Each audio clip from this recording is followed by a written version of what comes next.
बिस्मिल्लाहिर्रहमानिर्रहीम, अस्सलाम वालेकुम। तारीख गवाह है कि हमने कभी सऊदी अरब को धमकियां नहीं दी। हमने हमेशा उनके साथ अच्छा ताल्लुक़ कायम किया, भाइयों की तरह रहे। इवन कि इन लोगों ने हमारे साथ तारीख़ में बड़ा ही ज़्यादा बुरा हिसाब भी किया, लेकिन तारीख गवाह है कि हमने सऊदी अरब को कभी कुछ नहीं किया। आज देख लीजिए, चंद महीने हुए हैं इनके या चंद साल हुए हैं इनके इंडिया के साथ ताल्लुकात बहाल हुए। इनका आर्मी चीफ गया सऊदी अरब, और आज इंडिया ने सऊदी अरब को इतनी बड़ी धमकी दी है कि आप अंदाज़ा नहीं कर सकते। सूरत हाल ये पैदा हुई है कि आपको पिछली वीडियो में तफसीली हकीकत टीवी ने बताया है। मज़ीद डिस्कस करने से पहले इस वीडियो को लाइक करें, हकीकत टीवी को सब्सक्राइब करें और बेल आइकन पर ज़रूर क्लिक करें कि किस तरह अगली जो ओपेक मीटिंग है वहाँ पर रशिया और सऊदी अरब की होने जा रही है लड़ाई। और लड़ाई इसलिए होने जा रही है कि सऊदी अरब चाहता है कि ऑयल की जो सप्लाई है वो कट करें ताकि प्राइस है जो $60 से अबव रहे, जबकि रशिया का मौक़िफ़ ये है कि हमने किसी सूरत सप्लाई को कट नहीं करना। हम चाहते हैं कि प्राइसेस नीचे आए जिससे फ़ायदा हो उन कंट्रीज़ का भी जिनको हम सप्लाई करते हैं, और सबसे बड़ी बात है अमेरिका की जो ऑयल कंपनीज़ हैं वो बैंकरप्ट हो जाए। आप ये देखें कि इस वक्त इंडिया ने सऊदी अरब को धमकी दी है, पैगाम दिया है कि अगर आपने सप्लाई कट रखी तो हम आपसे तेल लेना बंद कर देंगे। याद रखिएगा, इंडिया दुनिया के अंदर ऑयल कंज्यूम करने वाला, इस्तेमाल करने वाला तीसरा बड़ा मुल्क है अमेरिका और चाइना के बाद। अब सूरत हाल ये पैदा हुई है कि इंडिया ने फैसला ये किया है कि अगर ओपेक की मीटिंग के अंदर सऊदी अरब ने ऑयल कट करने पर जिद अड़ाई रखी तो इंडिया सऊदी अरब की बजाय ईरान और वेनेजुएला से तेल खरीदेगा और सऊदी अरब से तेल बिल्कुल कम खरीदना शुरू कर देगा, जिससे सऊदी अरब की इकॉनमी बुरी तरह शटर्ड हो जाएगी। और उससे भी 10 कदम आगे बढ़ते हुए इंडिया ने रशिया को कहा है कि ओपेक की मीटिंग के अंदर आपने ऑयल सप्लाई जो कट है इसको पूरी तरह गैप को फिल कर दें, चाहे सऊदी इकॉनमी का बेड़ा गर्क हो जाए, हमें इससे कतन परवाह नहीं, लेकिन तेल की कीमतें गिर जाए। इंडिया ने सऊदी अरब को कहा है कि देखिए कि जब $20 बैरल से नीचे पिछले साल कीमतें आ गई थी तो हमने अपनी जो डिमांड थी उसको कट कर दिया था, आउटपुट को कट कर दिया था ताकि तेल की कीमतें बढ़े।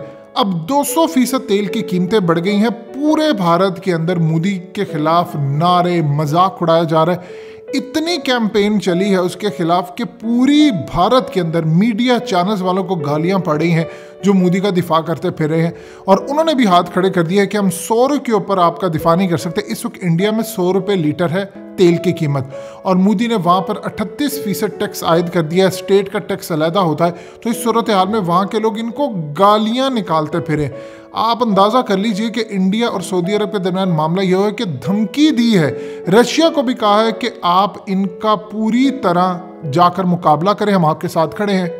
इवन के जापान, ऑस्ट्रेलिया, अमेरिका समेत बड़ी बड़ी कंपनी से कहा है कि हम लोग मर जाएंगे, यहाँ पर सूरत हाल बहुत ज़्यादा ख़राब होगी, मोदी के खिलाफ नफरत बढ़ना शुरू होगी, भारत में तेल की कीमतें जो बढ़ गई है। आप हर सूरत इनको कहें कि तेल की सप्लाई को बहाल करें। इवन के यहाँ तक कहा है इन्होंने कि रशिया आगे बढ़े और तेल का जो गैप इन्होंने कट सप्लाई किया खासतौर पर सऊदी अरब ने, उस गैप को फिल करते हुए आप मैदान में आ जाए। देखिए, इसको आप ज़रा आसान लफ्ज़ों में समझे। आप मिसाल के तौर पर 4 लोग हैं, मार्केट में माल सप्लाई करते हैं। अब होता यूँ है कि अगर 5वां आ जाएगा तो इसका ये मतलब है कि सप्लाई ज़्यादा हो जाएगी, कीमतें नीचे आ जाएंगी। अब उनमें से अगर 2 चले जाते हैं तो इसका मतलब है कि कंपटीशन कम हो गया, तो वो अपने रेट तय करेंगे। अब इस सूरत हाल के अंदर आप समझ लीजिए सऊदी अरब ने अपने 1 मिलियन बैरल जो डे का था उसको पीछे कर लिया, यानी उसको कट कर दिया। अब डिमांड ज़्यादा है, सप्लाई इस वक्त ज़रा कम है, इस हिसाब से तो वो कीमतें बढ़ जाती हैं। अब इंडिया ने कहा है रशिया को और दूसरे ममालिक से रब्ता किया है जो सप्लाई करने वाले कि आप आगे बढ़ें और आगे बढ़कर जो सऊदी अरब ने कट की है सप्लाई, आप उस गैप को फिल कर दें। इससे चाहे तेल की कीमतें नीचे गिरे, सऊदी अरब को नुकसान हो, हमें कतन कोई फ़र्क नहीं पड़ता। और सऊदी अरब को खुली धमकी दी है कि अगर आपने तेल की कीमतें इस दफ़ा कम करने का फ़ैसला ना किया तो हम आपकी बजाय तेल ईरान और वेनेजुएला से ख़रीदेंगे जो कि वहाँ पर सस्ता मिलेगा।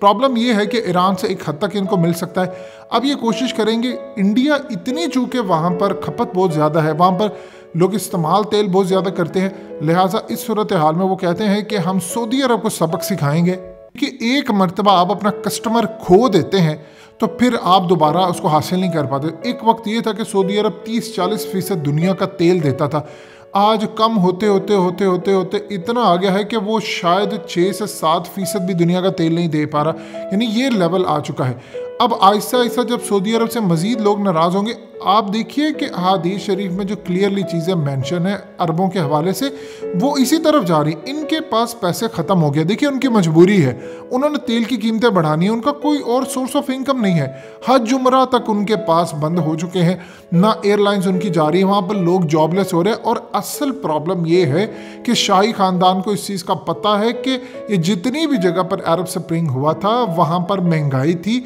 जॉबलेस हो गए थे लोग, और उन्होंने आकर तख्ते उलट दे दिए।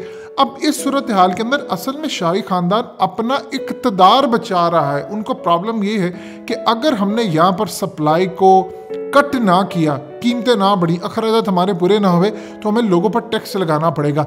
अगर वैट इंक्रीज करते हैं तो वहाँ के लोग, आप याद रखिए इकोनॉमिस्ट का वो आर्टिकल जिसके अंदर कहा गया था कि अगर महंगाई हुई तो लोग आकर शाही खानदान वालों पर चढ़ दौड़ेंगे कि अपने यॉट बेचो जाकर, जो तुमने दुनिया भर में इतना माल जमा किया उसको निकालो, हम पर टैक्स ना लगाओ। देखिए यही हाल होता है बादशाहत के अंदर। अब सऊदी अरब बहुत ज़्यादा परेशान है कि अगर इंडिया को भी खो दिया, हमारे पास अमेरिका भी साथ नहीं है, पाकिस्तान वैसे अलग हो चुका है, चाइना हमसे तेल लेने को तैयार नहीं है। आप ये देखिए कि इस वक्त चाइना भी इनसे तेल नहीं ले रहा सऊदी अरब से। सऊदी अरब के लिए प्रॉब्लम ये बनी हुई है, चाइना ने भी डिफरेंट ममालिक से तेल लेना शुरू कर दिया है, लिहाजा सऊदी अरब जो कि सबसे ज़्यादा तेल देता था चाइना को, अब वो भी ईरान की तरफ चले गए हैं, वो वेनेजुएला से भी ले रहे हैं, वो रशिया से भी ले रहे हैं। अब सूरत हाल ये है कि सऊदी अरब फंस चुका है, उसके पास पैसे नहीं है, उसने अपना मुल्क कैसे चलाना है। लेकिन इस सूरत हाल में वो दूसरे ममालिक से लड़ाई करे। आप देखें कि कितना तेल महंगा हुआ। क्या हमने कभी ज़िंदगी में जाकर सऊदी अरब से ये बातचीत की कि आपने ये ना किया और हम आपका ये हाल कर देंगे? क्या हमने रशिया को कभी कहा कि आप सऊदी अरब को धबड़दूस कर दें, इनकी इकॉनमी की धज्जियाँ उड़ा दें, उड़ती हैं तो उड़ाएं? हमने कभी बात नहीं की। इनको आदत पड़ी हुई है पाकिस्तान की। ये तो पहली दफ़ा इमरान खान की हुकूमत आई कि एस्टैब्लिशमेंट से इनसे रुख मोड़ लिया है। वो क्यों मोड़ा है? उनको पता है कि सऊदी अरब के जितने भी फैसले हैं वो उम्मत के मफाद में नहीं है, वो उनके सिर्फ इवन के सऊदी अरब के मफाद में भी नहीं है, वो उनके सिर्फ 2-4 शाही खानदान के लोग हैं उनके मफाद में। लिहाजा आने वाले वक्त में सऊदी अरब अपनी तबाही का शिकार हो रहा है। इंडिया के साथ जो सूरत हाल इनकी पेश आ रही है ये इनको समझ नहीं पा रहे। सऊदी अरब तनहा हो चुका है पूरी दुनिया में। आप ये देखिए तेल की कीमतें बढ़ाने में क्या होगा। यहाँ सूरत हाल ये पैदा हो जाएगी जब ओपेक और सारे आपस में लड़ पड़ेंगे तो ओवर सप्लाई हो जाएगी। और याद रखिएगा अगर इस दफ़ा सऊदी अरब जिद पर अड़ा रहा, इंडिया कहीं और चला गया और ओवर सप्लाई हो गई तो उसके बाद याद रखिएगा ये जो बड़े बड़े ममालिक हैं जो तेल प्रोड्यूस नहीं करते, जिनमें पाकिस्तान है, जिनमें चाइना है, जिनमें ख़ास तौर पर वो ममालिक हैं जिनके मुल्क से तेल नहीं निकलता, वो चाहेंगे कि तेल की कीमतें $10-20 के बैरल रहे। यानी पाकिस्तान में तेल अगर कम हो तो 60-65 का लोगों को काबिल कबूल होता है। इंडिया के अंदर भी इसी तरह की सूरत हाल है। लेकिन ऐसा नहीं है कि आप तेल की कीमतें बढ़ाते रहें और आप समझे कि लोग आपके साथ हैं, ये नहीं हो सकता। अब इंडिया के साथ सऊदीया को समझ आएगी आज कि पाकिस्तान तो हमें बरादर कहता था, इंडिया तो खुली खुली धमकियां देता है और दूसरे ममालिक को कहता है इनकी इकॉनमी तबाह कर दें। दोस्तों हकीकत टीवी को सब्सक्राइब करना मत भूलिए, वीडियो को लाइक करें, शेयर करें और कमेंट सेक्शन में अपनी राय का इजहार ज़रूर करें।